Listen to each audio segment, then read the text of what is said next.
The longer you use Claude, the worse it gets, and not because the model is bad, but because your context fills up with junk.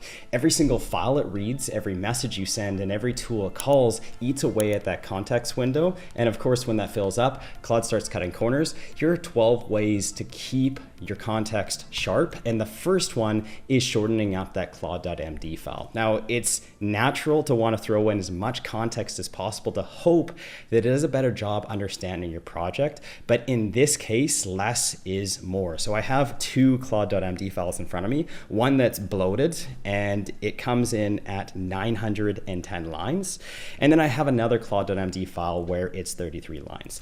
Let's take a look at how it performs. So I asked the exact same question, explain the project structure and suggest improvements. And just with this one Claude.md file change, when we run the context required to output this, it required 41% of the context window with a clean Claude.md file, which still seems pretty high. But on the inverse with this bloated Claude.md file, it came in at 45%. So right away, just by shortening up your Claude.md file, you can save 4% of your context window. And by the way, that it's not a one-off thing. Let's head over to rule number 2, which is adding in one additional step into your Claude.md file. And this is something that I had to learn the hard way because I always kept hitting context limits. And I spent half my time just trying to compact every single message. It was pretty frustrating. And so what I decided to do was I added in this one line or this one part to my Claude.md file saying when the context exceeds 50%, suggest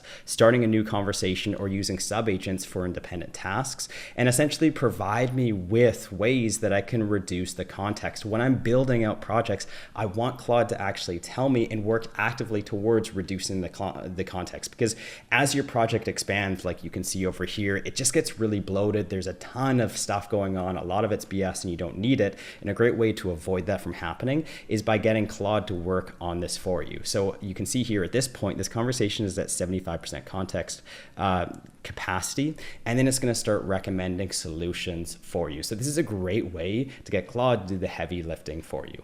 All right, so let's move on here to rule number 3, which is all about using skills. So when you get started with Claude Code, usually by default, most people will throw everything into a Claude.md file. And this will take up a lot of context. Every single time you message Claude, it's going to increase the context. What you want to do is you want to break every single workflow down into a skill. I kind of use skills and workflows synonymously. To me, they're pretty much the same thing. But essentially what happens is you have a workflow or a skill for creating LinkedIn messages or posts. You have another skill for replying to emails. And then you have a third skill for creating proposals.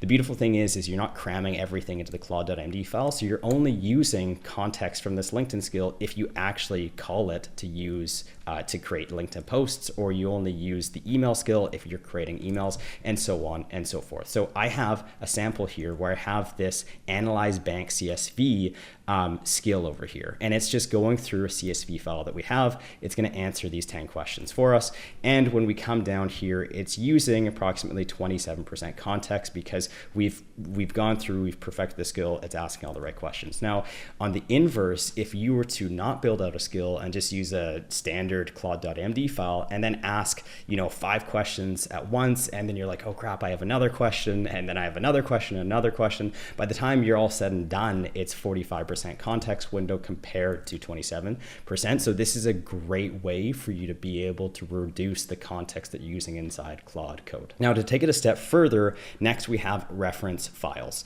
So a great example of this would be tone. So let's just say you type a specific way. You want Claude Code to memorize how you type. The thing is that these are kind of reusable templates that you use across all your skills. So when you're writing a LinkedIn post, you want it to reference your tone. When you create emails, you also want it to reference your tone. And when you create proposals, you also want it to reference your tone.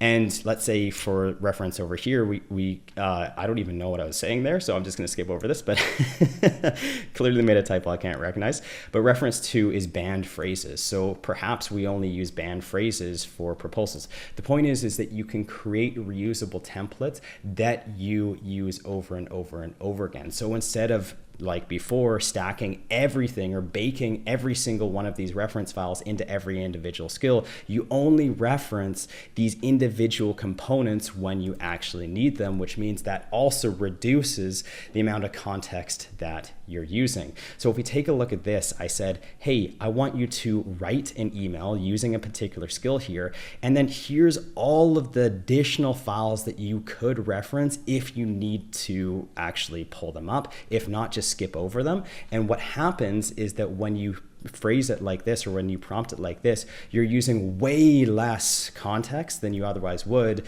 if you were just baking all of these additional files over here, which could be very long, by the way, into the skill in its entirety. So here's another example here where we just baked every single one of those reference files into a skill, and naturally this can explode in context, right? We have 457 lines as opposed to this one, which only has 31 lines and then references anything if it's needed. So again, in this case, when we're referencing other files as reusable templates, we're only using 25% context, whereas if we were to bake everything in, we're using 31% context every single message. So it does make a big difference. Now, the next thing is all about dealing with large files, okay? So in this instance, we have this transcript, which is 3,001 lines.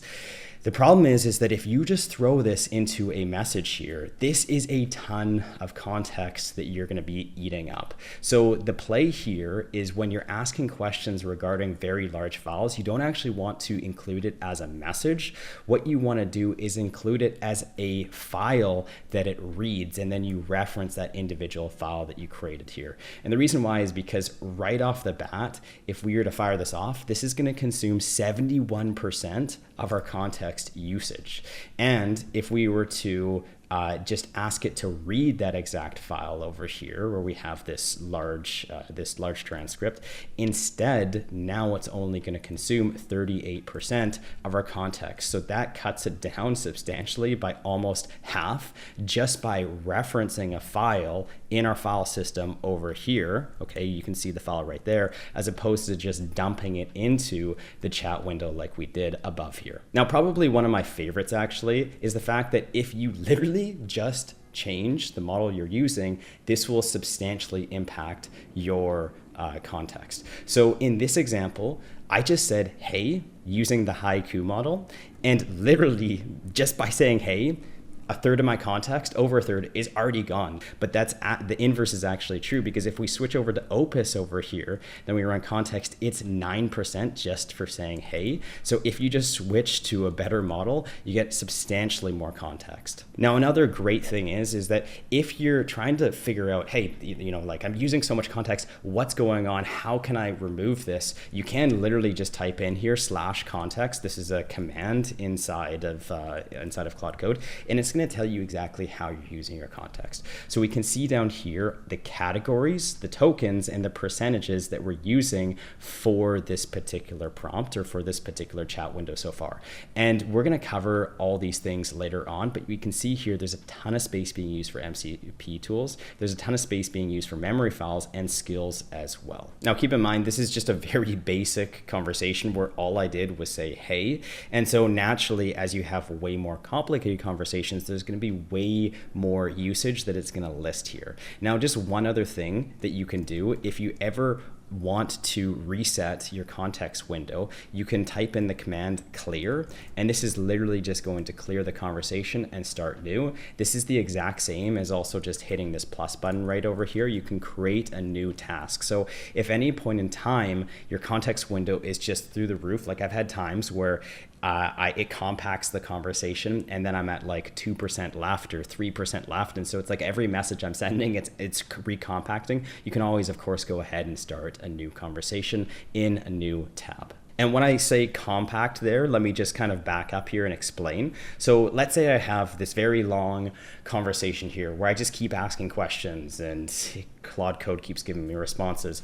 What I can do when this context window hits like 90% or 100% or whatever the case may be, you can hit /compact. What this is going to do is it's going to take the history of the conversation, break it down into a much smaller prompt so it gets a bit of context, and then you can start the conversation pretty much brand new just by hitting compact here, and this is going to shrink it down. You can also add in here what you want to keep. So if there's any important information that you want to make sure persists after the compact, you can also write it in here, and this will just help keep all the important points to you. All right, so up next we have something called memory. And when I mean memory, I just mean that when you create a Claude Code account, Claude will remember certain things about your personal life and your work life. And when I say memory as a file, it's not something that's in your file structure here that you create or delete or edit, but just by default inside Claude Code somewhere, they have a memory file. And you can ask it what's in there by just sending a message like, please check all my memories that you have about me in Claude Code. And it's gonna go ahead and tell you everything it knows about you. So for me, it's saying, hey, this is your name, you have 17 memories, some are personal, some are workflows, some are content projects, some are technical rules, and all that kind of stuff. And an interesting thing that it actually had in here was this Hierarchy project, which was just a demo build I built on YouTube one time. And this is certainly not something that I'd actually want it to remember about me. So what I can do here is I can say, please go ahead and delete everything about Hierarchy. That was just a sample project. And so the point here is that if you're not careful, you can have a lot of information stored in memory that you might not actually want there, that is slowing your project down substantially. So up next we have MCP Connectors. And so in a tab, what you can do is you can write in here Claude MCP list, and it's going to list out every single one of the connections that you have to external applications. Now, if you want to delete these from your account, all you have to do is head over to Claude.ai /settings/connectors, and then you have a list of all of your connections over here, and you can you remove anything that you're not using. And then of course that's going to reduce the context in your chat. Now, just as a brief demo here, if we pull up MCP tools, like you can see all the tokens that I'm using on things like Slack, for example, or on things like Airtable. So it's not a non-zero amount, like this is quite a substantial amount, and I'm just using 3 MCP servers. Like I honestly don't even have that many, but if you had like 20 or 30 or 40, this would take up a tremendous amount of context. So the point here is that if you're not actually using these MCP servers, then you should probably go ahead and remove them so that this doesn't bloat down your entire system.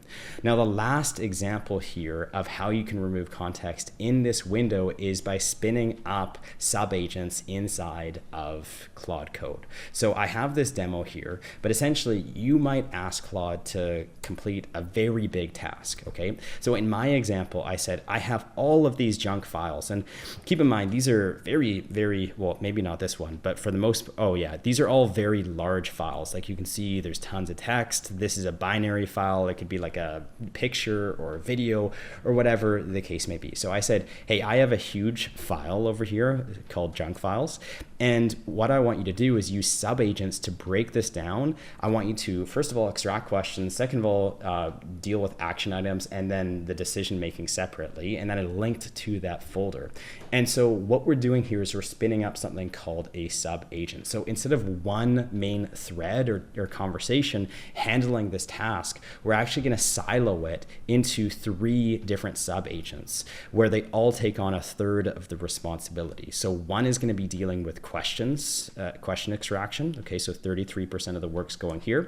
And then 33% of the work is going to action item, the action item subagent, and then 33% is going to the decision extraction subagent. And we can see that over here. It's saying, I'll help you break this down using subagents, and then it's spawning 3 of them right over here. And by default, Claude Code should do this on very large projects, but you can also get it to do it for you most of the time by just saying, hey, I want you to use subagents. And when I did ask it to spawn up these subagents, it went ahead and processed that for me. And this this is a great way where you can now start using multiple different subagents to accomplish one task rather than one main thread where it might get overloaded with context. So that is it for this video, guys. Thank you so much for watching. If you found value in it, make sure to hit that like button and that subscribe button down below. It tells me I'm doing a really good job. If you guys want free blueprints to all of the material that I offer on YouTube, I'd highly recommend taking a look at my free school community where I give away resources like proper Claude.md files and all that kind of stuff. And lastly, if you want to have some transformations inside the AI automation niche, you can also take a look at my paid community where I offer 2 transformations. Number 1 is how you can find and close deals within 30 days or less, and essentially rinse and repeat the process. And transformation number 2 is how you can essentially automate up to 80% of your existing business using the exact blueprints that allowed me to scale to 7 figures. All you have to do is copy and paste. And if you don't want to have to deal with any of that, you can reach out to my agency over here where we will automate everything on your behalf. So thanks guys for watching, and I'll see you in the next one. Bye-bye.